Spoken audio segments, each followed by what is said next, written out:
Jeremiah 50:33. Thus saith Yahweh of hosts, the children of Israel and the children of Judah were oppressed together, and all that took them captives held them fast. They refused to let them go. Call halal Yahweh Bahasham Yahweh Shai Bahasham Rakar Kodash. Double honors unto the apostles, double honors unto the elder bishops. Salutations to all my fellow laborers doing this work in truth and sincerity, risking their lives and their freedom to do so now more so than ever. To the scattered elect that are scattered around the four corners of the earth, that be like unto the speckled bird, the Israelite foreigners among the heathens that look like the heathens. And to the Akwath that are listening and learning, to you, I say Shalom. This is your brother Malcolm from the branch of the Great Millstone here in Chicago, coming at you another lesson in truth. And I'm profiling the video that was put up by the brother Cootie Merrill and Northern Kingdom brother. And, you know, he puts up really interesting content, good information. And he doesn't really go into the scriptures, you know, but that's not his thing. I mean, he knows that we're the Israelites. I've even heard him say the name of the Lord, so I know he knows it. All right. But, you know, his videos are monetized. And he opens up with Hawa. You know, he doesn't often say the whole name of Yahweh. But, you know, that's neither here nor there. You know, I don't think the brother is wicked or anything like that. You know, and he's constantly trying to, educate the body, the Israelites, I would say. But I don't think he understands that there's an elect of Israel. Not all Israel is Israel. All right. And 2/3 of our people are going to get cut off and die. They'll get the blessings and be brought back in to the body after they get that death by pain, and that's scriptural. All right, but like I said, but he does bring out a lot of history. I've learned some things from him myself, you know, and then he's actually, and then some of the history he's brought out has filled in the gaps of things that I already knew.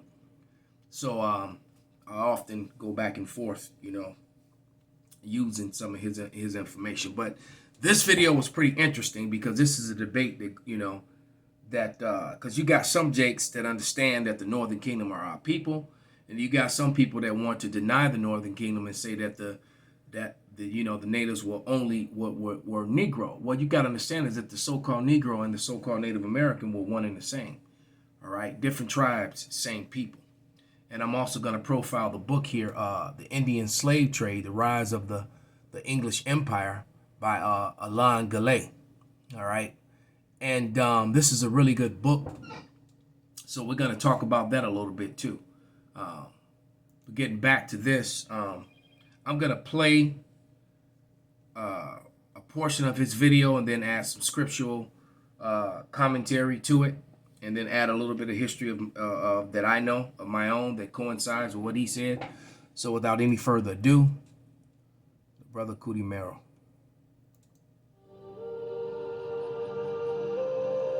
Let's see if we can get right to it.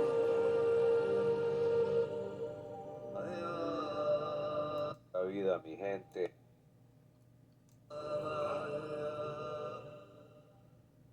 Wow. Hey, pura vida, mi gente. Mi gente, my Much people. love and respect. Thanks for tuning in once again. Really appreciate that. Today we're gonna just quickly read something. We got a lot of new people, guys, and we're trying to track a lot of the younger audience and people who like quick videos. So we want to show these little excerpts and these historical. It's another thing that this brother needs to embrace. He said people who like quick videos. What he got one thing you learn about our people don't really have a long attention span. They don't. So you have to really get to the meat of things. Because it's rare that you know, there's certain of us who will watch a video in its entirety. Sometimes a video is long. I'll watch it in parts. You know, I'll watch 10, 15 minutes here, you know, half hour here, 20 minutes here until I complete it.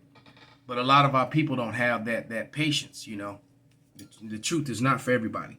But if you can basically draw someone's attention, you know, I once heard, I I had a woman that I'm no longer with, but she actually probably one of one of the most profound things she ever said, which was actually made sense. Well, she hit me on to this writer who talked about say it in seven, or this professional speaker. So the best, so not that you actually have to do it in 7 minutes, but but the faster you can get to the point, get the attention, spark the attention, and then get right to the meat of it. That's the best way to do things. Just saying. And that brother, probably shouldn't try and embrace that a little bit more, because this stuff is really, really long and drawn out, and he loses people. Historical books, so that they don't miss out on the previous information and older, longer videos that I got. We're going to quickly read from the 19th Annual Report of the Bureau of American Ethnology to the Secretary of the Smithsonian Institution. And he constantly goes into information which is withheld from the educational process, here in America, even though these are books written by, Americans, an actual history of things that happen in America. Books like this are omitted from the curriculum, that being for sure. Like the book that I just showed you, the Rise of the English Empire, the Indian slave trade. That book is not going to be in your curriculum. 1897 to 98 by J.W. Powell, Director of the Bureau of American Ethnology. This is part one of two parts of this 19th Annual Report. It's from 1900. We belly flop to page 232. I'm going to start off in this paragraph in the bottom. It says here, the question of the origin of myths is one which affords abundant opportunity for ingenious theories in the absence of any possibility of proof. Those of the Cherokee are too far broken down ever to be woven together again into any long connected origin legend, such as we find with some tribes, although a few still exhibit a certain sequence which indicates that they once formed component parts of a cycle. From the prominence of the rabbit in the animal stories, as well as in those found among the southern Negroes, an effort has been made to establish for them a Negro origin. Regardless of the fact that the rabbit, the great white rabbit, is the hero god, trickster, and wonder worker of all the tribes east of the Mississippi, from Hudson Bay to the Gulf. So he's saying, hold up, it ain't a so-called Negro origin, because, that's supposed to mean, oh, they got it from Africa, right? So this author right here in the annual report is saying, look, they have myths. These Southern Negroes have American indigenous folklore and myths in their own folklore and myths. Which is what connects them, because clearly these myths and stories go back way before the slave trade. All right. And if you go into the scriptures, if you, when the Israelites came here to the Americas, all right. If you go to I think it's Kings, First Kings is either first or, matter of fact, let me just go check. I know it's in the book of Kings about Hiram. All right. When you learn about Hiram, Hiram was a Hamite that worked for Solomon, and he would take a trip where every 3 years, it was First Kings, all right? And he would take this trip where he would go with his name. Matter of fact, it's First Kings 10 and 22. For the king had a sea navy of Tarshish with the navy of Hiram. Once in 3 years came the navy of Tarshish, bringing gold and silver and ivory and apes and peacocks. Peacocks meaning turkeys. Turkeys are indigenous to the Americas. So, and you also have to take into consideration that the African Hamites and the Israelites were often mistaken for one another by the other nations. All right, because they both were dark in complexion, and they both had woolly hair. Although the Israelites were much more golden in color, and the Hamites' darkness is almost like dirty looking, or sometimes even purple looking. All right.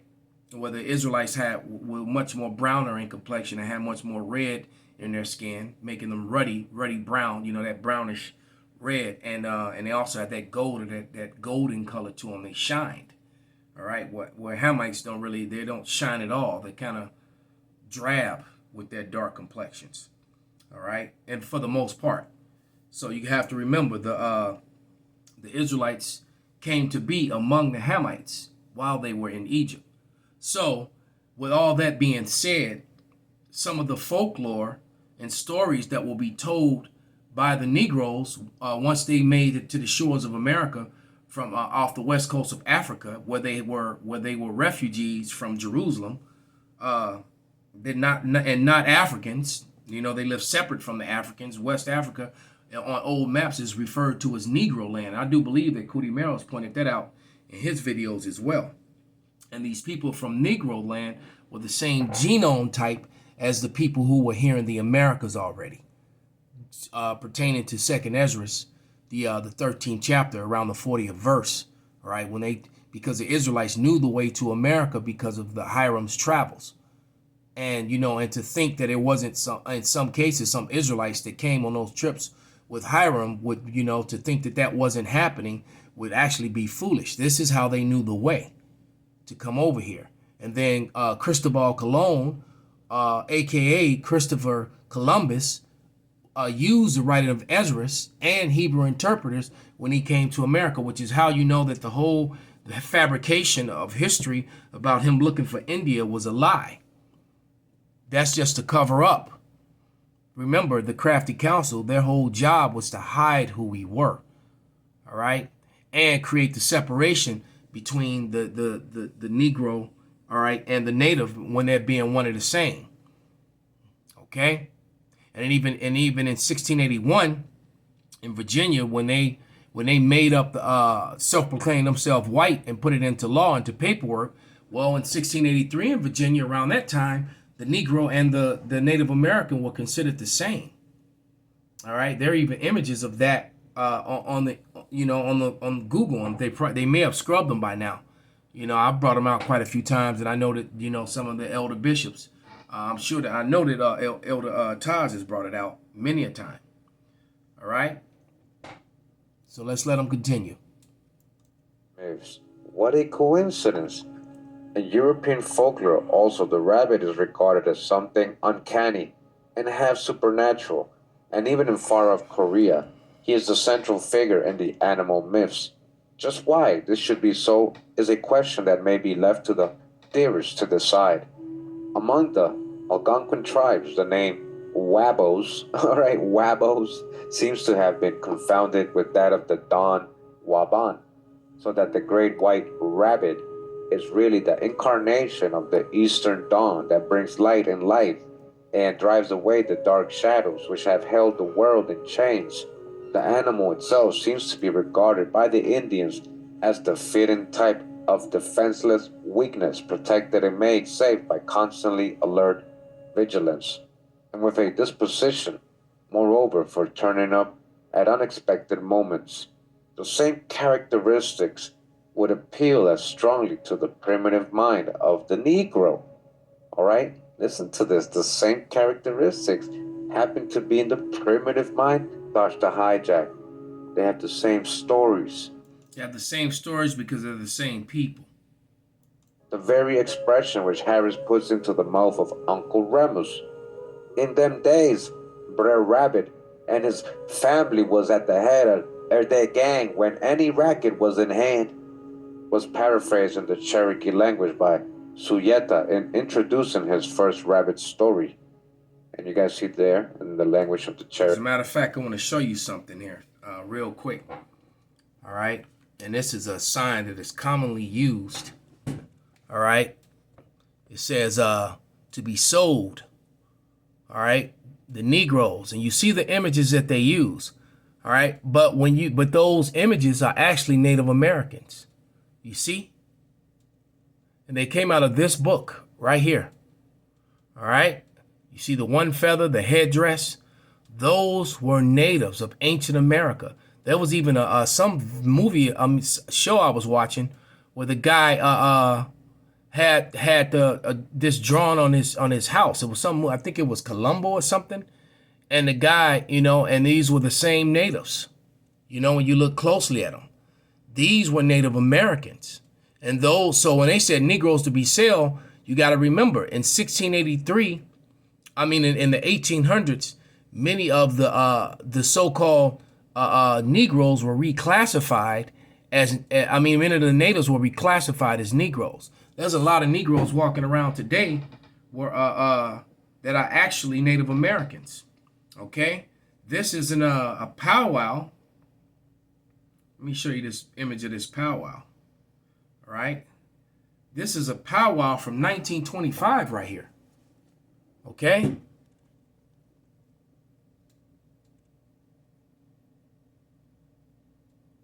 That's a powwow from 1925. Okay. And so Esau comes up fraudulently with these blood quadrants and all that thing. All right. And those are those Dawes Rolls Native Americans. Those are actually Edomites who signed that roll. And like when you watching Yellowstone and all these movies and they're showing you this casino money, the people on the reservations aren't really getting that money like that. All right. Because it's going to those people who are claiming their native ancestry through the Dawes Roll, through the blood quadrants, and through their mothers. All right.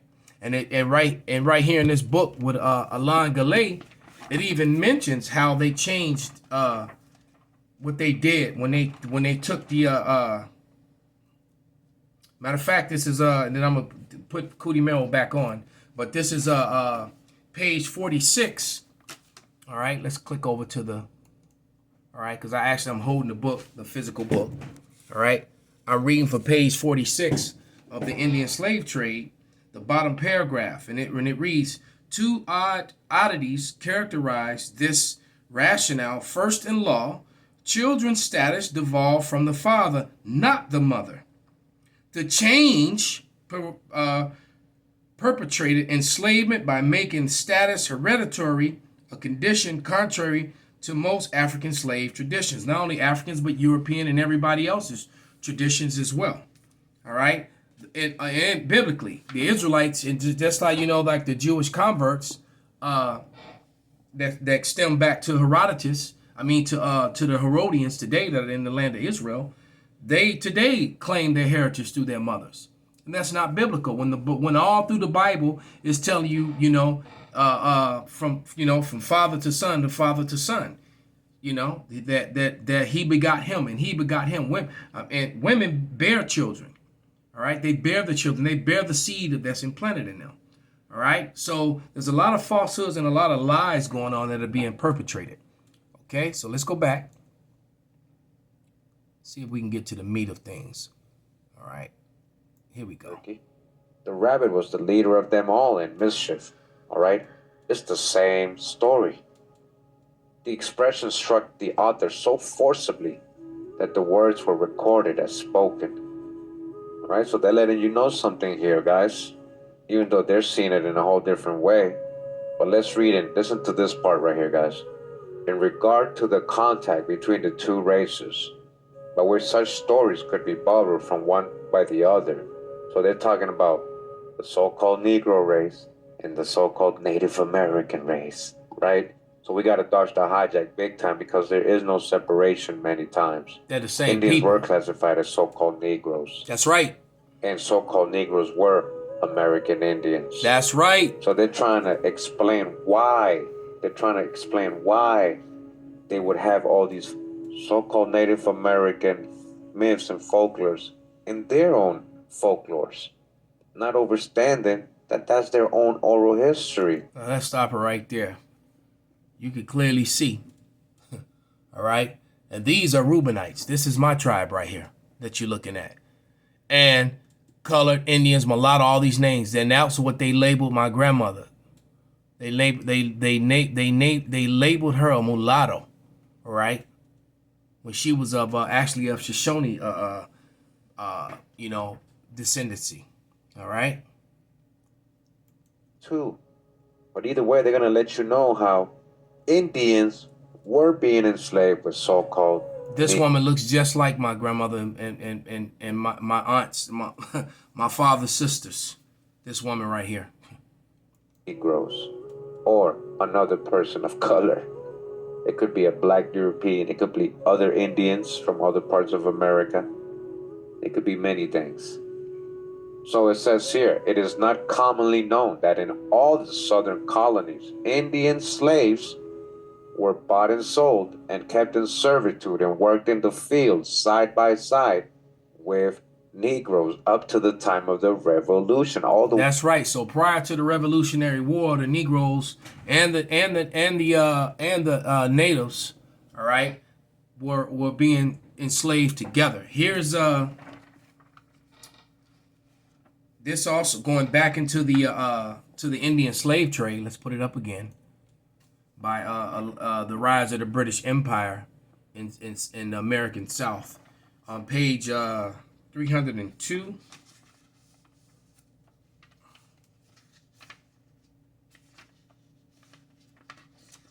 As a matter of fact, on page 298 and 299, it gives you a manifest of thousands of natives that were going into slavery. And on page 300, I'm going to read this insert. On 302.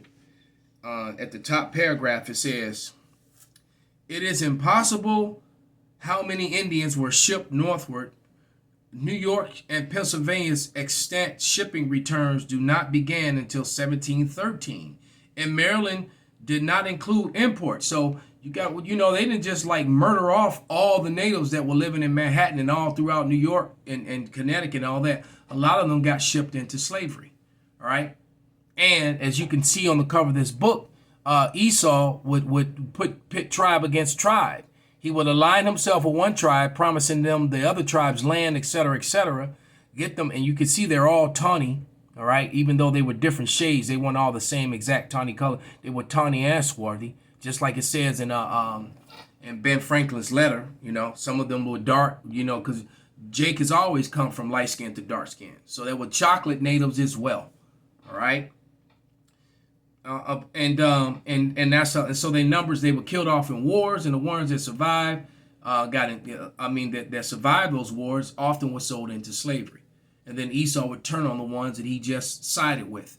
This is how they ended up getting all of America, okay? But it says, "It is impossible to determine how many Indians were shipped northward. New York and Pennsylvania's extant shipping returns do not begin until 1713, and Maryland did not include imports. We also run into the same problem of custom agents not reporting or reporting accurately the import of Indian slaves.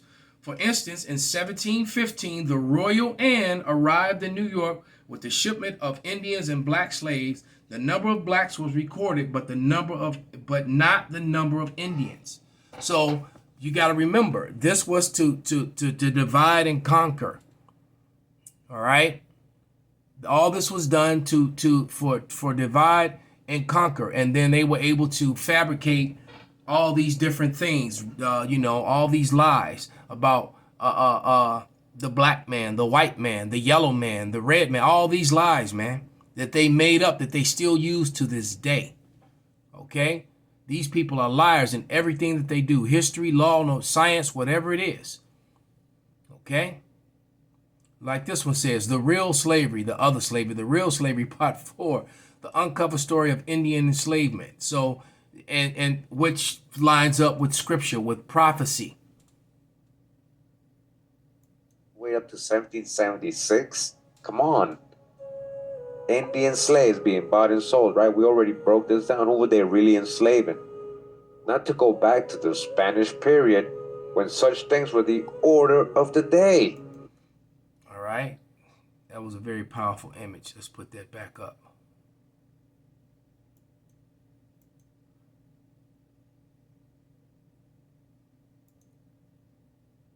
Slaves being bought and sold, right? We already broke this down. Who were they?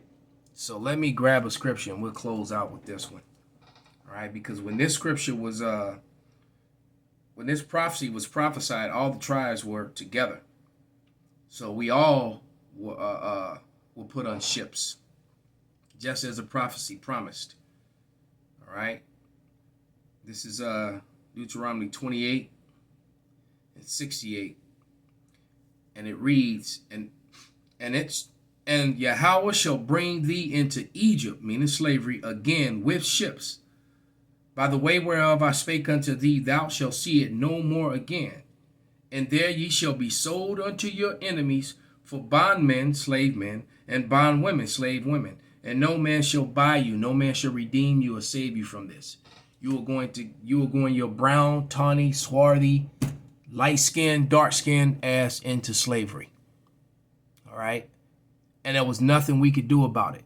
So once again, by the headdresses, you can see, all right, that these were people that were going off with the feathered serpent. These were natives, all right? And you couldn't tell them from a Negro because they were the same, all right? And some of them were lighter complected with wavy or curly hair, but nevertheless, and then you also have to consider all the inbreeding and rape from the Edomites, all right? Which is why, the tribes look different today. So with that, I'm going to give all praises, honor, and glory unto Yahweh, Bahasham, Yahweh Shai, Bahasham, Bakakwadash, Wa Abba, Kwam Yasserala, Shalom.